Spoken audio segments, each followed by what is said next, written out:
अस्सलामुअलैकुम दोस्तों और साथियों, उम्मीद है आप लोग खैरियत से होंगे। आज के सवाल जवाब के सिलसिले में या सेशन में आपको खुश आमदीद। पहला जो सवाल है वो है अली शफ़क़त साहब की तरफ से। उन्होंने ये सवाल पूछा है कि उनकी उम्र है 67 यानी 67 साल और उनको सांस, एलर्जी, शुगर, ब्लड प्रेशर के वो मरीज़ हैं और उन्होंने पूछा है कि जब वैक्सीन मैसर हो तो क्या वो ये वैक्सीन लगवा लें।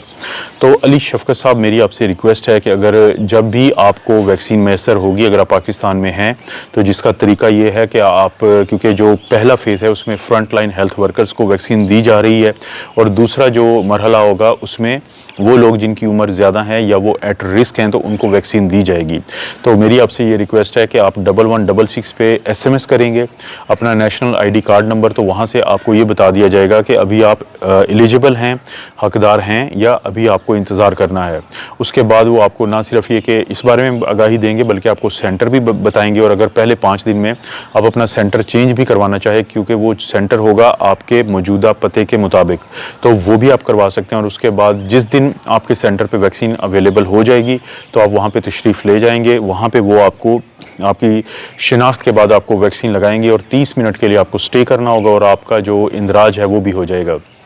आपके जो सवाल के अंदर, क्योंकि पिछले दिनों से कन्फ्यूजन पैदा हुई है कि special adviser to prime minister जो हैं उनका एक बयान था कि जो साइनोफार्म की वैक्सीन है फ़िलहाल वो 60 साल से ज़ायद उम्र के लोगों को नहीं दी जा रही, तो इसकी वजह से काफ़ी कन्फ्यूजन पैदा हुआ है। हम इसको ऐसे भी देख सकते हैं कि क्योंकि ये इब्तदाई मरहले में दी जा रही है फ्रंट लाइन हेल्थ वर्कर्स को, और फ्रंट लाइन हेल्थ वर्कर्स के से मुराद वो डॉक्टर, स्टाफ और बाकी वर्कर्स होते हैं जो उन मरीज़ों का ख्याल रख रहे होते हैं कि जिनको कोविड होता है, क्योंकि इनकी जो अक्सर तादाद है, अक्सरियत है, मेजॉरिटी है, वो उनकी उम्र 60 से कम ही होती है इन लोगों की। तो चांसेस यही हैं कि ये वजह हो सकती है, वरना साइनोफार्म क्योंकि एक इनएक्टिवेटेड वैक्सीन है तो चांसेस यही हैं कि ये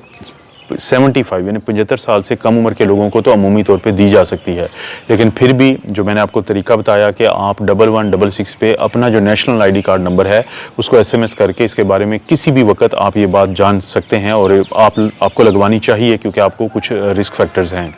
अगला जो सवाल है वो है तारिक हसन की तरफ से। तो उन्होंने पूछा है कि who is making COVAX. Tariq Hasan, यहाँ पे ना एक कन्फ्यूजन है कि एक है कोवैक्स और एक है कोवैक्सिन, तो लोग इस चीज़ को कंफ्यूज भी कर देते हैं और ये नाम भी शायद कन्फ्यूजन वाला है। पहले मैं आपको बता देता हूं कि कोवैक्सिन तो एक वैक्सीन है और कोवैक्स एक अक़वाम मुत्तहिदा का एक प्लेटफॉर्म है। जो कोवैक्सिन है वो इंडिया की एक वैक्सीन है, जो इंडिया की एक कंपनी है भारत बायोटेक, तो उसने बनाई है। उसके फ़ेज़ 3 के ट्रायल अगरचे चल रहे हैं, लेकिन इंडिया में इसको इमरजेंसी यूज़ ऑथराइजेशन के लिए अप्रूव कर दिया गया है। तो ये भारत की एक मकामी तैयार करदा वैक्सीन है जो उसकी भारत की बायोटेक कंपनी ने बनाई है, जिसके बारे में काफ़ी इंडिया में फिर लोगों के तहफ़्फ़ुज़ात हैं, क्योंकि उनका ये कहना है कि अभी इसके फ़ेज़ 3 के ट्रायल कंप्लीट नहीं हुए। तो इस वैक्सीन का नाम है कोवैक्सिन। लेकिन जहां तक ताल्लुक है कोवैक्स का, COVAX, तो ये को का मतलब है ताउन, कोऑपरेशन, और वैक्सीन को बताता है। यानी ये अक़वाम मुत्तहिदा का एक ऐसा प्रोग्राम है जो उसने मिलकर बनाया है CP से, जो coalition for epidemic preparedness innovations, और एक है गावी। गावी क्या है? Global alliance for vaccination and immunisation. यानी ये जो पाकिस्तान भर में बच्चों को वैक्सीन लगती हैं मोस्टली, तो तब भी गावी अक़वाम मुत्तहिदा के साथ मिलके ये प्रोग्राम चलाती हैं। तो उन सब ने मिलके एक प्लेटफॉर्म बनाया है जिसको हम कहते हैं कोवैक्स, जिसमें 190 के करीब ममालिक शामिल हैं और उनमें से 92 यानी 92 ममालिक वो हैं जो गरीब हैं या डेवलपिंग हैं, जिनकी इकॉनमी बहुत ज़्यादा मजबूत नहीं है, जिनमें शामिल है पाकिस्तान भी। तो इसका मकसद ये है कि क्योंकि बहुत सारे ममालिक जो अमीर हैं वो वैक्सीन खुद ले रहे थे डायरेक्टली उन कंपनी से जिन्होंने ये बनाई हैं, तो कोवैक्स बनाने का मकसद ये है ताकि वो तमाम ममालिक जो गरीब हैं उन तक भी वैक्सीन को मुहैया किया जाए फ्री ऑफ कॉस्ट। यानी इन तमाम 92 ममालिक के 20% लोगों को वैक्सीन दी जाएगी बगैर किसी कीमत के, तो उसे हम कहते हैं कोवैक्स।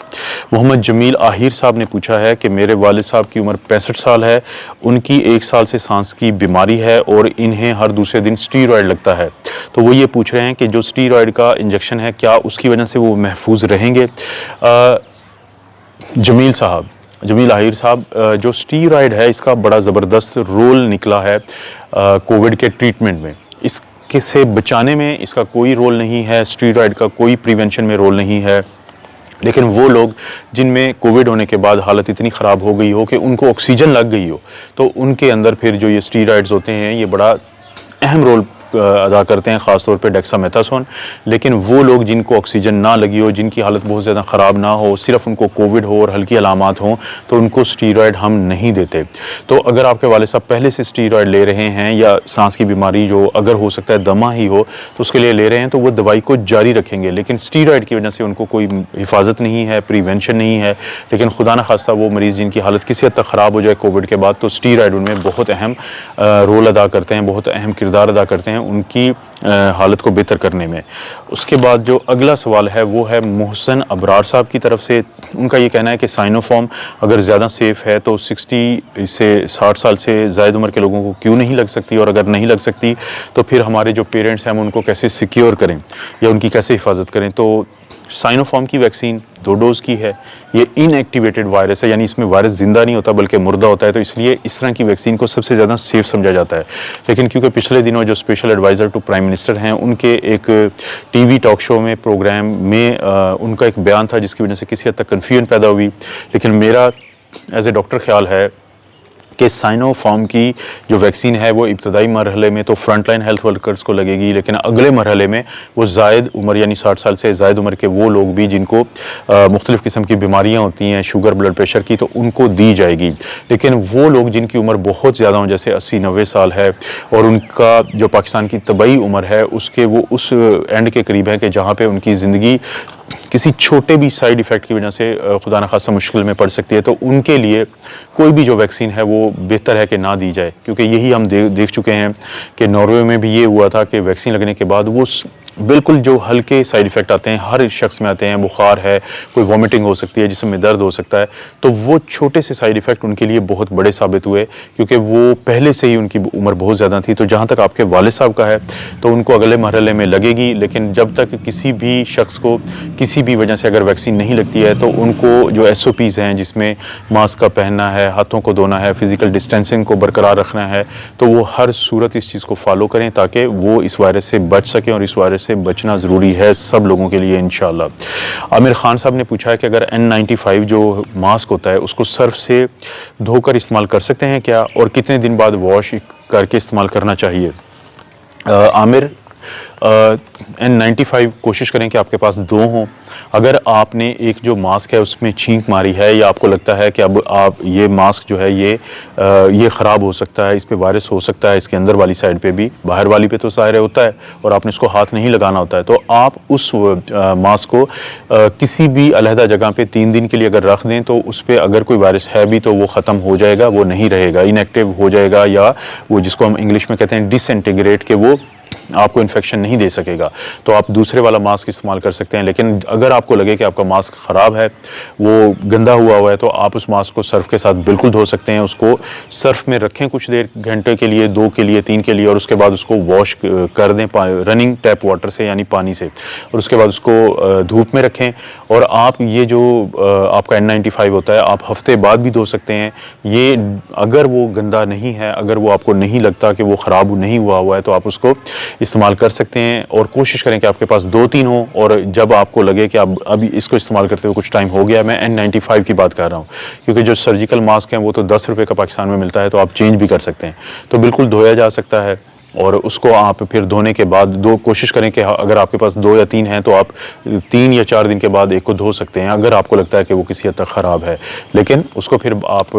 सर्फ के साथ धोने के बाद, क्योंकि वो डिटर्जेंट होते हैं और जितने भी डिटर्जेंट हैं ये जो कोरोना वायरस की मेम्ब्रेन है उसके लिए ख़तरनाक होते हैं, उसको मार देते हैं, उसको तोड़ देते हैं, तो वो आपका मास्क बेहतर हो जाएगा। लेकिन अगर आपका मास्क कटा पटा है, कहीं से टूटा हुआ है, तो फिर उसको इस्तेमाल मत करें। आखिरी जो सवाल है आज का, बल्कि ये आखिरी से भी पहले का सवाल है, सेकंड लास्ट है, ये है रशीद अनवर शमसी साहब की तरफ से कि जिन अफराद को कोविड हो चुका है और उनके अंदर इम्यूनिटी पैदा हो चुकी है, तो ऐसे लोग अगर वैक्सीन ना लगवाएं तो क्या नुकसान है। रशीद अनवर साहब, इसमें जो सबसे बड़ा प्रॉब्लम ये होता है कि वो लोग जो कोविड से रिकवर होते हैं तो 3 से 6 महीने के दौरान रिकवरी के बाद उनकी जो इम्यूनिटी है वो पहले से कम हो जाती है। और अभी तक अगरचे इसके बारे में 100% तो सबूत नहीं है, लेकिन लगता यही है 5-6 महीने के बाद दोबारा इन्फेक्शन होने का डर होता है। लेकिन अगर वो शख्स जो कोविड से रिकवर हो चुका हो, अगर वो वैक्सीन लगवा ले तो उसका जो डिफेंस है, जो उसका इम्यून सिस्टम है वो फोर्टिफाइड होता है, उसको कुव्वत मिल जाती है, तो वो बहुत आसानी से किसी भी री इन्फेक्शन से भी बच सकता है।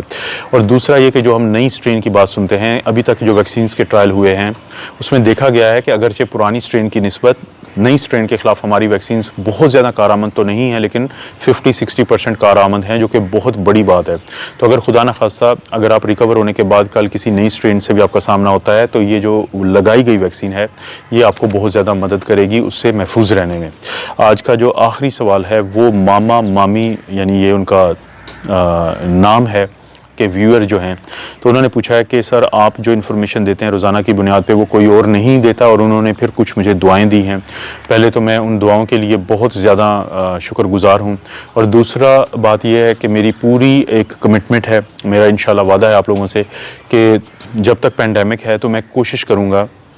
कि अगर कोई अच्छी इन्फॉर्मेशन आती है तो मैं आप लोगों से शेयर करूं। मैं आपको एक मिसाल देता हूं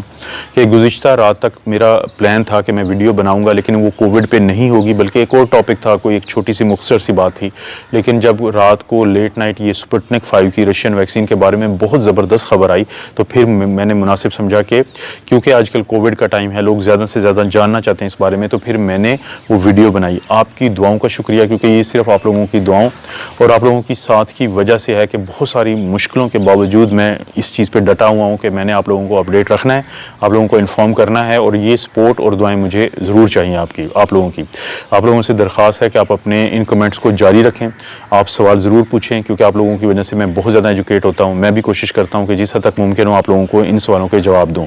आप अपना और अपनी फैमिली का ख्याल रखें। अल्लाह ताला आपको और आपकी फैमिली को हर किस्म की बुराई, बीमारी और आजमाइश से महफूज रखे।